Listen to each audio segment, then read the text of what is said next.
Hello കൂട്ടുകാരെ, എല്ലാവർക്കും സുഖമാണല്ലോ. എല്ലാവർക്കും സുഖമെന്ന് വിശ്വസിക്കുന്നു. ഇന്ന് ഞാൻ വന്നിരിക്കുന്നതേ നമുക്ക് മുട്ട വെച്ചിട്ട് ഒരു ബജ്ജി ഉണ്ടാക്കിയാലോ.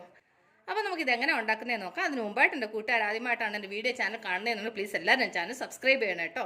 സബ്സ്ക്രൈബ് ചെയ്യണം. അതുപോലെ തന്നെ ബെല്ലൈക്കൻ പ്രസ് ചെയ്തിട്ട് ഓളെന്ന് കൊടുത്താൽ ഞാൻ ഡെയിലി ഇടുന്ന വീഡിയോ നോട്ടിഫിക്കേഷൻ കിട്ടത്തുള്ളൂ.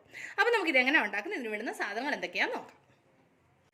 അതിന് വേണ്ടിയിട്ട് ഞാൻ ഒരു 6-7 മുട്ട പുഴുങ്ങി എടുത്തിട്ടുണ്ട് കേട്ടോ. ഇനി ഇത് എന്നാ ചെയ്യണമെന്ന് വെച്ച് കഴിഞ്ഞാൽ ഇത് 4ആയിട്ട് ഇത് മുറിക്കണം ഇങ്ങനെ. ഓക്കെ, അപ്പം ബാക്കിയുള്ളത് ഞാൻ ഇതുപോലെ മുറിച്ചെടുക്കട്ടെ. കണ്ടില്ല, അപ്പോൾ ഇതിങ്ങനെ മുറിച്ചെടുത്തു. നിങ്ങൾക്ക് വേണമെങ്കിൽ 2ആയിട്ട് വേണമെങ്കിലും മുറിക്കാം കേട്ടോ. ഞാനിതിപ്പോൾ 4ആയിട്ട് മുറിച്ചു. നിങ്ങൾക്ക് ഏത് സൈസിന് വേണം അതേ സൈസിന് മുറിച്ചെടുക്കാം. ഇനി ഇത് ഇവിടെ ഇരിക്കട്ടെ. അത് കഴിഞ്ഞൊരു ബൗൾ എടുത്തു. ഇതിലേക്ക് ഒരു 1/4 കപ്പ് കടലമാവ്, ആവശ്യത്തിന് ഉപ്പ്, ഒരു 1/2 ടീസ്പൂൺ മുളക് പൊടി. എന്നിട്ട് ആദ്യം ഇതൊന്ന് മിക്സ് ചെയ്യുക. എന്നിട്ട് ഇതിലേക്ക് കുറേശ്ശെ വെള്ളം ഒഴിച്ചിട്ട് ഇത് മിക്സ് ചെയ്തെടുക്കണം. ഒരുപാട് വെള്ളം പോലെ ആവാൻ പാടില്ല കേട്ടോ. ഞാൻ മിക്സ് ചെയ്തിട്ട് നിങ്ങളെ കാണിക്കാം.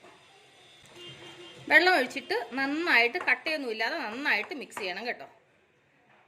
ഈ ഒരു പരുവത്തിലേ വെള്ളം ചേർക്കാൻ പാടുള്ളൂ, ഒരുപാട് വെള്ളം ചേർക്കാൻ പാടില്ല. കണ്ടില്ലേ? അപ്പോൾ അത് നന്നായിട്ട് മിക്സ് ചെയ്തു. ഇനി നമുക്കിതിലേക്ക് ഒരു സവാള ചെറുതായിട്ട് കൊത്തി അരിഞ്ഞത്, അത് കഴിഞ്ഞിട്ട് കുറച്ച് മല്ലിയില ചെറുതായിട്ട് അരിഞ്ഞത്, അതിൻ്റെ കൂടെ 2 പച്ചമുളക് ചെറുതായിട്ട് അരിഞ്ഞത്. എന്നിട്ട് ഇത് നന്നായിട്ട് മിക്സ് ചെയ്യുക. കണ്ടില്ലേ? അപ്പോൾ നന്നായിട്ട് മിക്സ് ചെയ്തു. ഇനി നമുക്കിതിലേക്ക് ഒരു പിഞ്ച് ബേക്കിംഗ് സോഡ, ഇത് ഓപ്ഷണലാണ്, നിങ്ങൾക്ക് വേണമെന്നുണ്ട് ചേർത്താൽ മതി കേട്ടോ. സോഡ ചേർത്ത് കഴിഞ്ഞാൽ കൊണ്ട് ഇച്ചിരി കൂടെ സോഫ്റ്റ് ആവാൻ വേണ്ടിയിട്ടാണ് ഇച്ചിരി സോഡ ചേർത്തത്. അപ്പോൾ നമ്മളുടെ ബാറ്റർ റെഡി ഉണ്ട്. കണ്ടില്ലേ? ഈ പരുവത്തിൽ നമ്മൾ മാവ് കുഴച്ചില്ല എന്നുണ്ടെന്നുണ്ടെങ്കിൽ നമുക്ക് നന്നായിട്ട് മുട്ട വെച്ചിട്ട് ബോണ്ട ഉണ്ടാക്കാൻ പറ്റത്തില്ല. ഓക്കെ, അപ്പോൾ ഈ ഒരു പരുവത്തിൽ വേണം മാവ് കുഴച്ചെടുക്കാൻ. അപ്പോൾ നമ്മളുടെ മാവ് റെഡിയുണ്ട്. ഇനി എന്നാ ചെയ്യണമെന്ന് വെച്ചാൽ നമ്മൾ ഈ കട്ട് ചെയ്ത് വെച്ചേക്കുന്ന മുട്ടയുണ്ടല്ലോ, അതൊരെണ്ണം ഇതുപോലെ ഇങ്ങനെ എടുത്ത് വെക്കുക. എന്നിട്ട് ഇതിൻ്റെ മുകളിലേക്ക് നമ്മൾ ഈ മിക്സ് ചെയ്ത് വെച്ച മാവ് ഉണ്ടല്ലോ, ഈ മിക്സ് ചെയ്ത് വെച്ച മാവ് ഇങ്ങനെ ഇടുക. എന്നിട്ട് ഇതിങ്ങനെ കയ്യിലെടുത്തിട്ട് എണ്ണ ചൂടാക്കിയിട്ട് അതിലേക്ക് ഇട്ടിട്ട് ഫ്രൈ ചെയ്തെടുക്കണം. അപ്പോൾ ഞാൻ ഓൾറെഡി എണ്ണ ചൂടാക്കാൻ വെച്ചിട്ടുണ്ട്. അപ്പോൾ നമുക്ക് ഇതുപോലെ ഓരോന്നും ഉണ്ടാക്കിയിട്ട് എണ്ണയിലിട്ട് ഫ്രൈ ചെയ്തെടുക്കാം. കണ്ടില്ല? അപ്പോൾ എണ്ണ നന്നായിട്ട് ചൂടായിട്ടുണ്ട്. അപ്പോൾ ഇതിലേക്ക് ഓരോന്നും ഇതുപോലെ ഇട്ട് കൊടുക്കാം. എണ്ണ ഒരുപാട് ഒഴിക്കേണ്ട ആവശ്യമില്ല കേട്ടോ. പിന്നെ തീ കുറച്ച് വെക്കണം. നമുക്കിത് തിരിച്ച് മറിച്ച് വിട്ടിട്ട് ഫ്രൈ ചെയ്തെടുക്കാം. അപ്പോൾ ഞാൻ ബാക്കിയുള്ളത് ഇതുപോലെ ഇതിലേക്ക് ഇട്ട് കൊടുക്കട്ടെ. അപ്പോൾ ഞാനൊരു 4 ഇട്ട്, അപ്പോൾ ഒരു സൈഡ് അത് ഫ്രൈ ആയിട്ടുണ്ട്. നമുക്കൊന്ന് തിരിച്ചിട്ട് കൊടുക്കാം. ആദ്യം ഇട്ടത് എണ്ണ നന്നായിട്ട് ചൂടായതുകൊണ്ട് വേഗം അത് കരിഞ്ഞു പോകും. അതുകൊണ്ട് കരിഞ്ഞു പോവാതിരിക്കാൻ വേണ്ടിയിട്ട് ഇതൊന്ന് തിരിച്ചിട്ട് കൊടുക്കാം. ഇതൊന്ന് ഫ്രൈ ചെയ്ത് മാറ്റിയിട്ട് ബാക്കിയുള്ളത് നമുക്ക് ഫ്രൈ ചെയ്യാം. കണ്ടില്ലേ? അപ്പം അത് നന്നായിട്ട് ഫ്രൈ ആയിട്ടുണ്ട്. കണ്ടില്ലേ? ഇനി നമുക്കിത് എണ്ണയിൽ നിന്ന് മാറ്റാം. എന്നിട്ട് ഞാൻ ബാക്കിയുള്ളത് ഇതുപോലെ ഫ്രൈ ചെയ്തെടുക്കട്ടെ. കണ്ടില്ലേ? അപ്പം ബാക്കിയുള്ളത് ഇതുപോലെ എണ്ണയിലേക്ക് ഇട്ട് കൊടുത്തു. ഇനി ഇതൊരു സൈഡ് ഫ്രൈ ആകുമ്പോൾ നമുക്ക് തിരിച്ചിട്ടിട്ട് ആ സൈഡൂടെ ഫ്രൈ ചെയ്തെടുക്കാം. കണ്ടില്ലേ? അപ്പം അല്ല ഇതുപോലെ തിരിച്ചിട്ട് കൊടുത്തു. കഴിഞ്ഞ് ആ സൈഡൂടെ നന്നായിട്ടൊന്ന് ഫ്രൈ ആവട്ടെ.